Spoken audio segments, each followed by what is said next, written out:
सुबह बखैर। अस्सलाम वालेकुम बच्चों। बाबा जान। बेटी मुस्तफ़ा। वालेकुम अस्सलाम बाबा। बाबा कैसे हैं? अल्हम्दुलिल्लाह बेटी।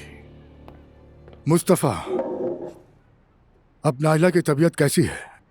ठीक नहीं है बाबा। हो जाएगी ठीक, अल्लाह खैर करेगा इंशाल्लाह। अस्सलाम वालेकुम बाबा जान। वालेकुम अस्सलाम। जुलकर, सेवदा को कहो कि आ जाए, हमारे साथ खाना खाए और उसके लिए भी प्लेट लगाओ। ठीक है अम्मी, कहता हूँ। क्या आपने बता दिया इन्हें? मुझे तो अभी पता चला।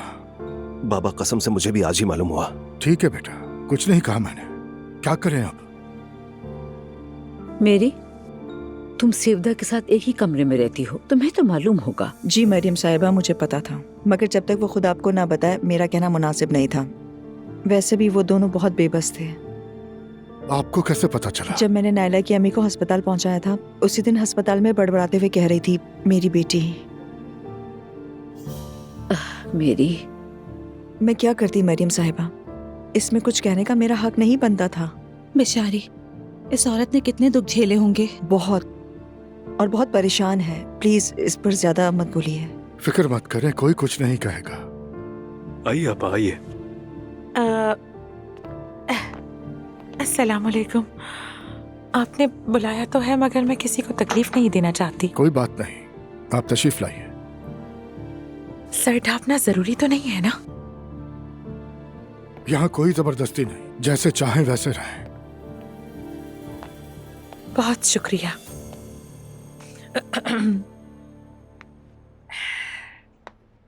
आप आमतौर पर बगैर पर्दे के रहती हैं? जी हाँ, नायला ने कहा था कि मुझे यहाँ पर्दा करना होगा, और वैसे नॉर्मली मैं ऐसी ही हूँ। मैं तो आप लोगों की तरह सही से बातें भी नहीं कर पाती। यूँ कह लीजिए मैं यहाँ मिसफिट हूँ। अब मुझे मुनासिब नहीं लगता। लेकिन नायला आप लोगों के रिएक्शन से बहुत डरती थी। नायला क्यों डरती थी? डरने वाली क्या बात है? वो डरती नहीं थी, बस आप लोगों को उदास नहीं करना चाहती थी। मुस्तफा, नाइला का डर आप लोगों को खो देने का था, और थोड़ा सा डर ये भी था कि कहीं उसे जज ना किया जाए। हाँ बिल्कुल सही कहा, क्योंकि नाइला अपने घर वालों से यानी हम सबसे बहुत मोहब्बत करती है। ठीक कहा। मेरी बच्ची। मगर मैं तो कभी एक मिसाली माँ नहीं बन सकी। हमेशा उसे शर्मिंदगी में ही रखा मैंने। अस्तगफिरुल्लाह। हाँ, लेकिन ये बात सच है, मेरी वजह से हमेशा उसे शर्मिंदगी हुई, हमेशा ही। मगर वो आपसे बहुत मोहब्बत करती है, आपको माँ की जगह रखती थी, हमेशा मेरी माँ कह के जिक्र करती थी आपका। इसीलिए सबसे ज्यादा आपके रिएक्शन से डरती थी, क्योंकि उसकी अपनी माँ तो उसकी जिंदगी में कहीं थी ही नहीं, तो उसने अपने ख्वाबों की माँ आपको बना लिया था। मरियम बेगम, हौसला रखो, हिम्मत करो।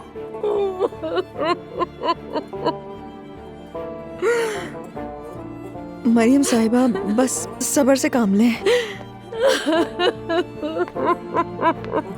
मरियम साहिबा ठीक है, रो लीजिए, दिल हल्का कर लें। दिल फट जाएगा दिल मेरा। आप बिल्कुल ठीक कह रही हैं, रो लीजिए, खुद को मत रोके, रोने से दिल हल्का होता है। जी भर के रो लीजिए, दिल को हल्का कर लीजिए। संभालो इसे। मरियम साहिबा, क्या मैं आपसे थोड़ी देर बात कर सकती हूँ? चलिए आ जाए मेरे साथ, आइए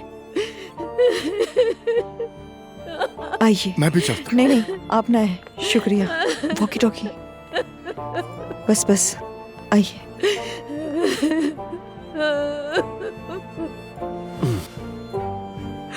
हाय अल्लाह, देखो मेरी वजह से सारा माहौल अफसरदा हो गया।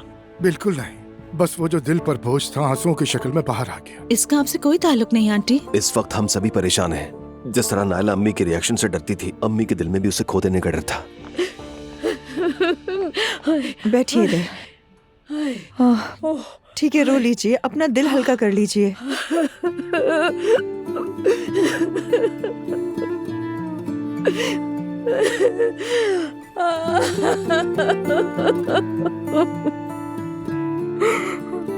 मरियम साहिबा, मतलब समझ सकती हूँ, कहने की जरूरत नहीं है। टूटने का हक तो आप भी रखती हैं, क्योंकि आप भी एक माँ हैं। मैं आपकी तकलीफ को समझ सकती हूँ।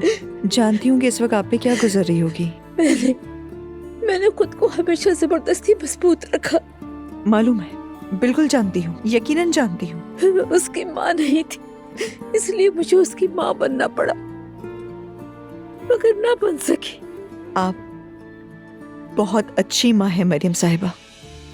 नाइला ने आपकी वजह से माँ की मोहब्बत देखी, आपकी वजह से माँ का तहफ़्फ़ुज़ महसूस किया। अगर आपने उसे खो दिया तो, अगर खो दिया तो ये ख्याल मुझे अंदर ही अंदर खाए जा रहा है मेरे। कभी कभी सबसे बड़ी खौफ और काबू पाने का रास्ता यही होता है कि उसे कबूल कर ले मरियम साहिबा। हम इंतजार करेंगे। और वैसे भी नाइला अगर देख लेती कि आप उसके लिए कितनी परेशान है तो वो फौरन उठ खड़ी होती। काश के ऐसा होगा।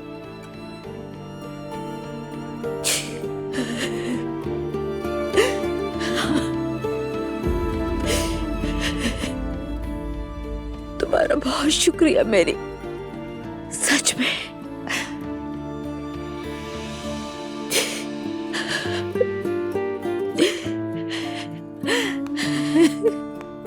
आज भाई ने